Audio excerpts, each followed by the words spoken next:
tem Flamengo e Vasco ao vivo aqui na tela da Globo depois do Big Brother Brasil. Vamos falar do Coutinho e do Payet e começamos com o Bruno Henrique, carrasco vascaíno. Em 6 anos de Flamengo, o figurino do Bruno Henrique foi mudando. O número não. O que também permanece é a admiração que o 27 conquistou. Bruno Henrique é o nome do golaço! Ele vai sempre ter uma entrega a mais, independente de qualquer jogo. É o rei dos clássicos, é o terror da rapaziada. E encanta até quem fez parte de grandes times do Flamengo, como o ex-atacante Júlio César, o Uri Geller, e jogou na época de Zico e companhia. Não sei se o Bruno Henrique jogasse na minha época, quem ia sair, velho? Acho que ia sair eu, cara. O Bruno Henrique ainda não tem uma estátua, mas já está na história do Flamengo com 14 títulos, um a mais do que o Zico, o maior ídolo rubro-negro. E em clássicos, principalmente contra o Vasco, ele costuma dar muitas alegrias aos torcedores. Foram 51 jogos contra os 3 maiores rivais, 19 gols, 8 sobre o adversário de amanhã. Entre os grandes do Rio, é o que mais sofreu por causa dele. É pro Bruno!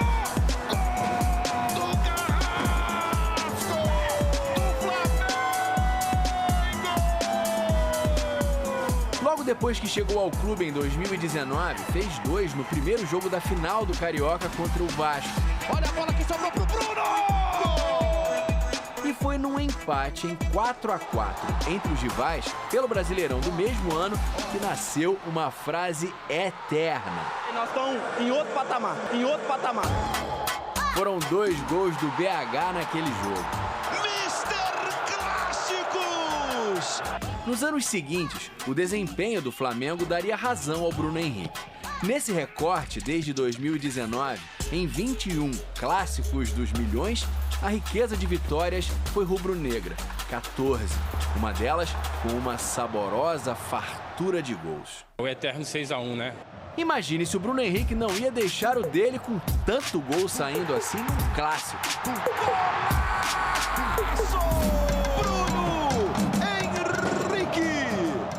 E a provocação na época do 6-1 ficou eternizada nas camisas dos torcedores que lotaram a loja do clube. Teve gente que botou o nome de todos os jogadores, para o baile foi a frase campeã. Bruno Henrique ajudou a construir a hegemonia recente do Flamengo nesse confronto. Já está eternizado nos corações rubro-negros. Merece até um busto aqui na Gávea, cara, porque, pela representatividade. Bruno Henrique é a nação de verdade, é o povo humilde, representa todos nós, né, cara? Um dos ídolos eternos da nação rubro-negra! Reta final emocionante no Campeonato Carioca. Em meio a uma tabela de pontos apertada, os 4 primeiros colocados se enfrentam no final de semana. Destaque para o clássico entre Flamengo e Vasco às 9h45 da noite, neste sábado. Com 17 somados, uma vitória classifica o rubro-negro para as semifinais do estadual, mas não garante o título da Taça Guanabara, apesar de deixar a equipe próxima de levantar o caneco. Com a mesma pontuação e número de vitórias que o Flamengo, o Volta Redonda tem 12 gols a menos de saldo. E caso permaneçam empatados, teria que tirar a diferença. Para o clássico dos milhões, Felipe Luiz já tem desfalques confirmados. Gerson e Cleiton estão fora após terem sido expulsos contra o Botafogo. Alexandro ainda se recupera da lesão na coxa e também não joga. Substituído ainda no primeiro tempo da última partida, Juninho não teve lesão constatada na coxa direita e será reavaliado pelo departamento médico para saber se tem condições de jogo. O mesmo acontece com o Ayrton Lucas, que se recupera de uma pancada no joelho. É mais um clássico difícil, mas a gente vai em busca da vitória, independente com quem for jogar, né? Até porque foram três clássicos em sequência, está sendo bem pesado, mas a gente vai estar bem preparado para poder buscar a vitória. Do outro lado, o Vasco entra em campo tentando pôr fim ao jejum contra o maior rival. A última vitória da equipe de São Januário aconteceu justamente no Campeonato Carioca em março de 2023, há quase 2 anos. De lá para cá, foram 7 confrontos. O Flamengo levou a melhor 5 vezes, além de 2 empates. A boa notícia... Ó, vai ter o clássico também no Rio de Janeiro, hein?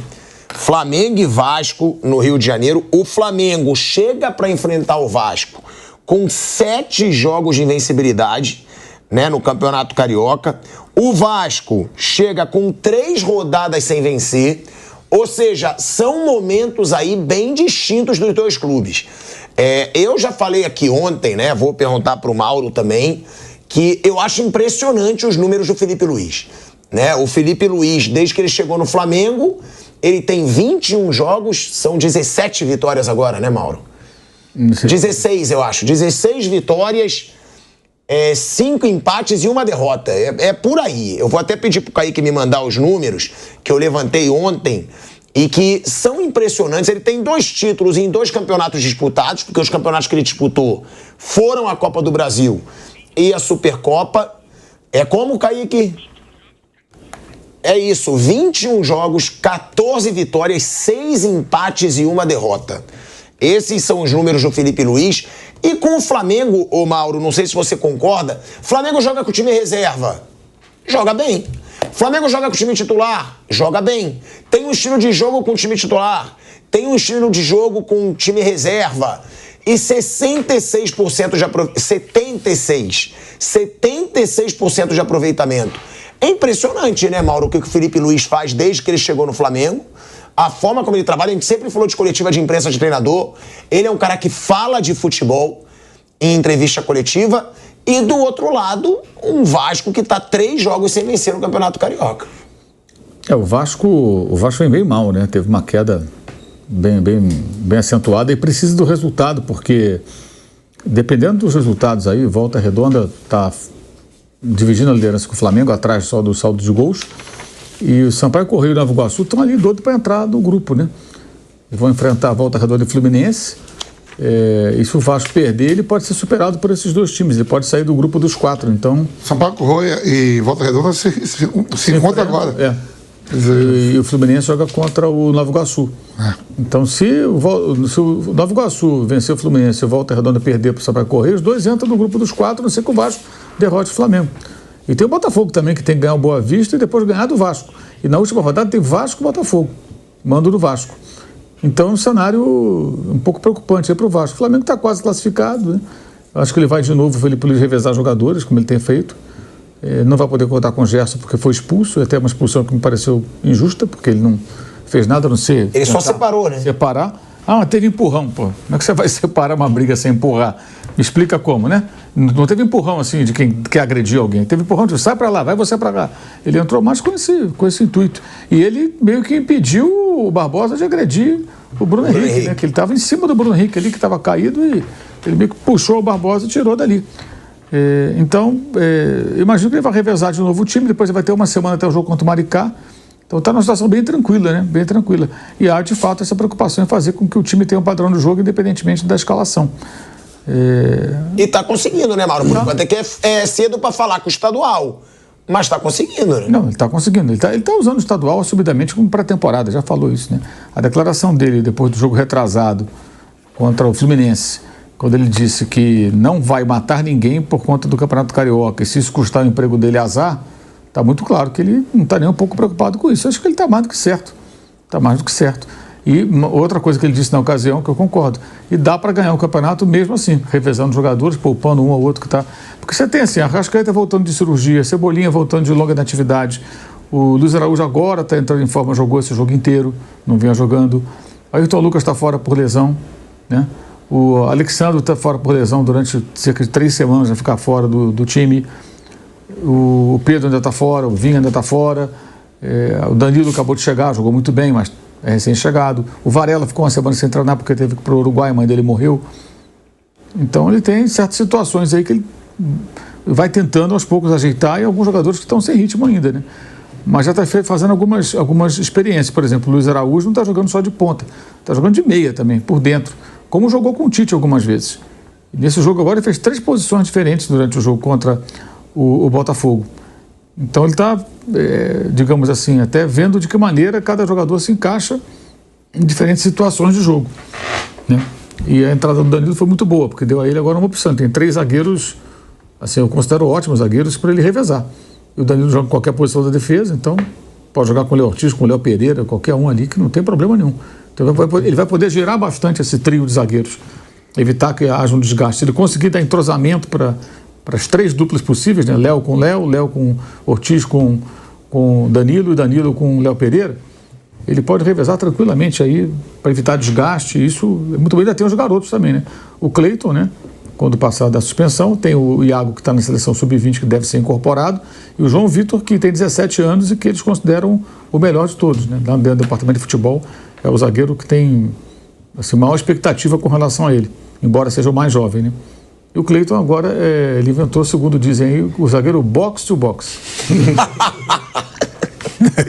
Não, mas é que estão falando muito do Cleiton. O Cleiton, ele só reagiu, gente. Eu falei mas isso. Soco na cara Sim, né? mas porque o cara... sim, claro, mas é que dizem que só o Cleiton. Eu li que na súmula estava que só o Cleiton deu o soco. O Barbosa deu o soco. Ele acertou o soco. O Barbosa deu no vazio. Não acertou o Bruno Henrique, que parecia ser o alvo dele. Aí o Cleiton foi lá e mandou. O Cleiton foi uma reação. E é o que eu falei, o metido a brabão foi o Barbosa. Claro. Eu falei isso, o Barbosa criou toda a confusão. A contusão do Juninho é uma entrada dele. Tem uma jogada que o Cuiabano está marcando o Wesley tenta dar uma carretilha, aí não consegue. Aí ele vem empurrando o Wesley. Até teve gente que pediu o pênalti, que foi dentro da área. Se o árbitro quisesse ser rigoroso, podia marcar.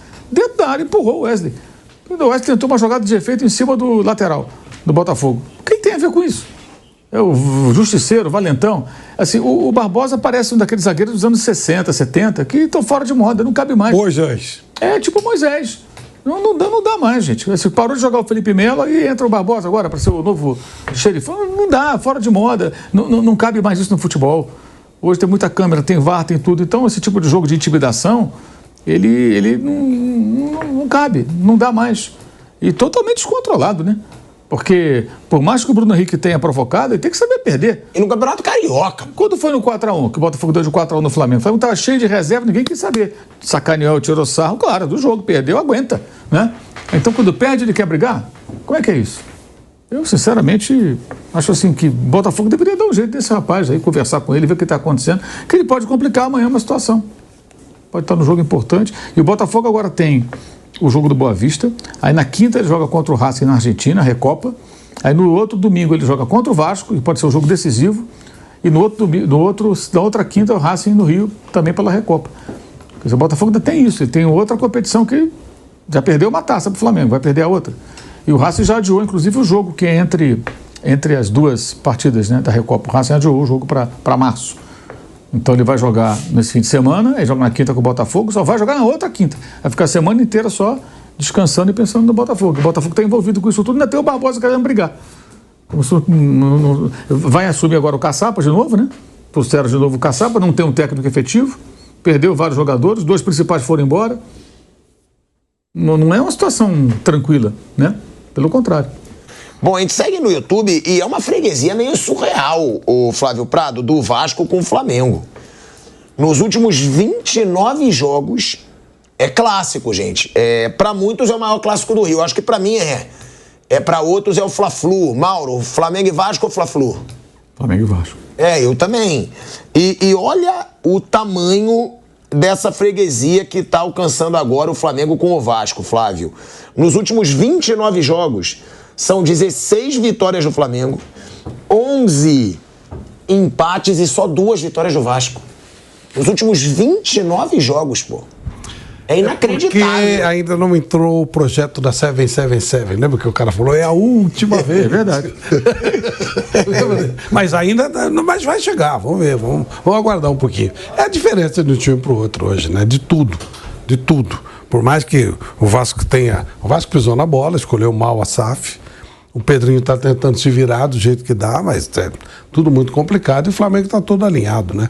E o fora do campo pesa muito dentro, é óbvio. Então, claro que é natural isso, né? E tende a continuar desse jeito, em que pese o nosso amigo 777 ter dito o contrário. É uma discrepância enorme, né, Vamp? Porra, o Vasco, com essa rivalidade desse tamanho, dos últimos 29 jogos, eu acho que é desde 2017. Desde 2017. O Vasco só venceu o Flamengo 2 vezes. Se você pensar em time, né, os jogadores, os 11 titulares do Flamengo vão ser poupados. Vai meter 11 reservas o Flamengo, um exemplo.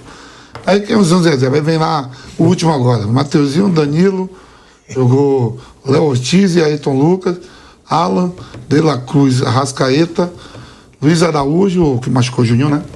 Cebolinha. Cebolinha. Legal esse time reserva.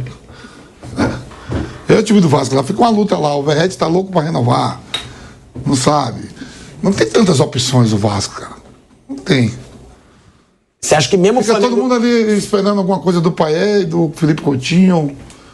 Eu fico olhando que a gente cansou de falar também, né? Eu falava aqui, Felipe Coutinho. Estão achando que é o Felipe Coutinho do Liverpool. O cara não jogou nem no Catar. Aí você fica vendo a narração, não, vai esperar alguma coisa do Piton cruzar pro Verratti. Só fica falando isso. Tanta jogada. Até pode ver o jogo do Vasco, quem tá narrando, sempre comentando. Daqui a pouco o Piton vai achar um cruzamento aí pro Verratti fazer o gol. Sozinho lá, isolado, sofrendo. É uma diferença absurda. O Flamengo deve usar um time misto, né? Porque o Felipe Luiz já deixou claro. O que é o misto do Flamengo? Fala aí. Cala o misto aí. Um mistão? Cala o mistão aí do Flamengo. Vai. O Rossi vai agarrar. Mistão. Rossi, aí Varela, vai. Sempre representou ali, né? Varela na lateral direita. Ó, a gente vai voltar. Vai pro zagueiro. A gente vai voltar pra Rádio Jovem Pan em 6 segundinhos aqui, e aí a gente volta pra rádio. De volta, hein? De volta à Rádio Jovem Pan, agora na rádio e no YouTube. Bom, vamos lá, velho Vampiro. Você perguntou o time misto do Flamengo. Vai, Varela, no lugar do Wesley. É um. O Wesley, que por sinal vai sair do Flamengo sem chance de ficar na janela do meio do ano. Tem muito clube europeu em cima. Aí vai Danilo e Léo Pereira. Tira o Léo Ortiz. Vai, Danilo e Léo Pereira. Danilo, né? Sim. Danilo não tem nem um mês, estava jogando na Juventus. Aí na lateral esquerda, Ayrton Lucas, Mauro. Seria o Ayrton Lucas, né? O Alexandre tá machucado. O reserva hoje. E o Ayrton Lucas. Aí bota o Alan, que tá sendo elogiado esse ano, mas que pra mim, desde que chegou, foi muito mal no Flamengo. De La Cruz. Arrascaeta hoje é reserva. Não, o time titular dele, o Arrascaeta é reserva. Mas ele tem colocado o Plata, pô. Tá bom, vamos lá. No jogo que foi final, quem jogou foi o Plata. Aí você não quer o Arrascaeta que tem o Plata. Sim, não. O que eu tô falando é que hoje o Arrascaeta é reserva. Olha as opções. Mas quando tiver em condições físicas, ele vai jogar, né? É que ele tá retomando ainda depois da cirurgia do joelho. Porque no time da Supercopa ele foi reserva, era o Plata. Vai, beleza, vai lá. Aí vai Arrascaeta, Cebolinha e Luiz Araújo. E agora tem que ter mais um porque o menino machucou. Quem seria? Então, fala sério. Bota o Bruno Henrique, misto. Você como tava lá em Sydney, né? Eu tava em Gold Coast, mas eu fui pra Sydney também. Fala 7 jogadores do Vasco aí, pra ver se tu sabe. Pior que eu não devo saber, não. Piton, o Léo Jardim. Sim, eu acho muito bom. Quem é o lateral direito do Vasco? Piton. Ele já tá indo pra lateral esquerda. Já tô indo pra esquerda. Piton, João Vitor. João Vitor, zagueiro. Por enquanto. Por quê? Vai sair? Pode sair. Então, João Vitor, Piton, Verratti. Aí a luta. Jair. Mas é muito difícil, cara. É muito difícil. Não, tem o Coutinho. Tem o Jair, que tá botando de lesão também, tá de volante. Jair, Payet. É muito difícil. Eu não lembro o lateral direito do Vasco. Quem é o lateral direito do Vasco? Caraca, pro Piperno e o Mauro. Não, eu tava aqui pensando no formação. Sei lá quem é que jogaria hoje. Talvez. Enfim, às vezes o Carille tá botando o Puma até mais à frente como um atacante pelo lado direito, porque falou, ele já jogou assim na seleção do Uruguai. Lembra o jogo que ele jogou agora? É difícil. Lá, ninguém lembra, irmão. É difícil calar. Agora, quê? O Puma tá na reserva, geralmente. Não, porque o Carille escalou ele até mais à frente, falando que ele, em um jogo aí no Campeonato Carioca, botou ele tipo ponta direita. Foi. O pessoal foi questionando e falou, não, jogou assim na seleção do Uruguai. Difícil. Agora, o Coutinho que não tá rendendo nada do que era esperado, né? Nada. E a gente falava aqui, ele tava no Catar. E não tava jogando no Catar. O Flávio tá olhando e já bateu o soldado no Rames. Numa dessa, o Flávio surgiu. Não é. Eu tava lembrando, né? Eu fui a Liverpool e na frente do estádio tinha foto do Coutinho, né? Que fez um trabalho extraordinário lá. E alguns meses depois ele foi pro Barcelona e tal. Poxa, quem falaria não pro Barcelona, né? Foi a pior coisa que aconteceu na carreira dele. Nunca mais ele voltou a ser... Ele foi pro lugar do Neymar, ele Dembélé, né? Foi os dois contratados pro lugar do Neymar. Pode 100 milhões de euros cada um. Mas é curioso isso. Foi emprestado pro Bayern de Munique, foi campeão europeu. Como é que você vai dizer, pô, foi mal o negócio? O cara sai, né, do Liverpool, no Hidro e tal. O cara vai pro Barcelona, né? O Barcelona... Pô, foi terrível para ele. Dali para frente, até contusão, tudo. Ele não conseguiu mais andar. E foi bom para o Liverpool, porque o dinheiro da venda, eles arrumaram o time. Contrataram os jogadores e arrumaram o que faltava para o time. Gente, mas é meio bizarra a situação do Vasco. Aonde o Vasco vai parar? Porque o Pedrinho já fala que ele não tem proposta concreta de SAF. O principal jogador que ainda não é o mais velho que é o Verratti, ele quer renovar agora por 2 anos, ele não quer 1 ano de contrato. Tem isso agora, tem que renovar o contrato dele. Pedrinho quer dar 1, ele falou, não, quero 2. Tá fazendo gol, pô. Ele quer 2. Tá bom, não quer, tá, então não renova. Não renova. E o Grego, vai ou não vai entrar no Vasco? Porque tem essa situação do Grego, né? É o perigo esse Grego aí, cuidado, hein? É o São Paulo aqui também, que agora... o Grego lá, passar o Grego, Cotia pra Grego. Mas esse Grego não é confiável? Eu sei lá. Peraí, ele tem... o Vasco precisa ser comprado, gente. Ele tem o Olympiacos, né? Isso. Ele tem Nottingham Forest. E o Rio Ave, né? Também. O Nottingham Forest tá bem, né? O Nottingham Forest também. Na Inglaterra. É uma sensação aí, 3º lugar. E o Rio Ave em Portugal. Cara, porque o Vasco, Mauro, não sei se você concorda, precisa ser comprado. O Vasco tá uma vergonha há muito tempo. Não tem opção, mas... O Vasco não pode errar mais, né? Já errou na primeira vez que foi adquirido, porque foi adquirido por uma empresa que nem existe mais e que tinha uma série de problemas. E agora vai errar de novo? A SAF não é solução garantida e não existe esse mundo maravilhoso. As pessoas no Brasil estão muito iludidas com isso. E é bom lembrar que a SAF é uma sociedade anônima, uma empresa, um CNPJ. Não é uma entidade sem fins lucrativos como os clubes. Ela pode quebrar como qualquer firma. Pode quebrar, o clube vai à falência. Pode contrair dívidas e pode ir para o buraco. Não é garantia de nada. É uma ilusão essa coisa de achar, não, tem a SAF. Todo mundo imagina que a SAF vai ser um cara... O Botafogo está mostrando isso. Foi campeão e tal, ótimo. O torcedor viveu uma experiência fantástica, que ele nem imaginava que fosse viver, né? Pela situação do clube antes de ser comprado. Mas você vê a SAF também, mano, do 777? O Sampdoria tá caindo para terceira. Era o Genoa que era. O Genoa que caiu. O Hertha Berlim era deles, caiu. Tem um time na França também que já é da segunda, né? Os times deles... Aí o Vasco foi vendido para esses caras. Nem existe mais empresa. E agora? Não tem quem queira comprar. Complicado, situação. Então... E você vê o Vasco, a torcida que tem, maior que a do Botafogo, a torcida nacional, um potencial muito maior. E um monte de pendência jurídica, inclusive, nesse negócio, né? Não está livre, ainda está um baita rolo. É um grande rolo. Não, e o Pedrinho falou numa entrevista recente que eu estava vendo que proposta concreta não tem nenhuma. Porque é um baita rolo. Pois é. Não é que o time está lá, o Cruzeiro estava na pior, falido, mas tá bom, tá aqui a massa falida, pega, tá aqui. O Vasco tá enrolado ainda o negócio para desfazer o contrato com a 777. Tá enrolado, tem um baita rolo. Tem outra, gastaram pra caramba, né? Quem vai pagar, tá endividado, vai pagar como? Eu não entrei em detalhes, obviamente, né? Mas tem rolo jurídico mesmo. Não é que se o Pedrinho quiser vender por tal Grego aí, tem rolo jurídico com a 777. Complicado pra caramba isso aí. Não, e o Grego, convenhamos, né? Ele acertou na Mega Sena com essa campanha do Nottingham, muito acima do que imaginava e tal. Aí o Grego olha, vou agora arrumar esse tipo de confusão aí.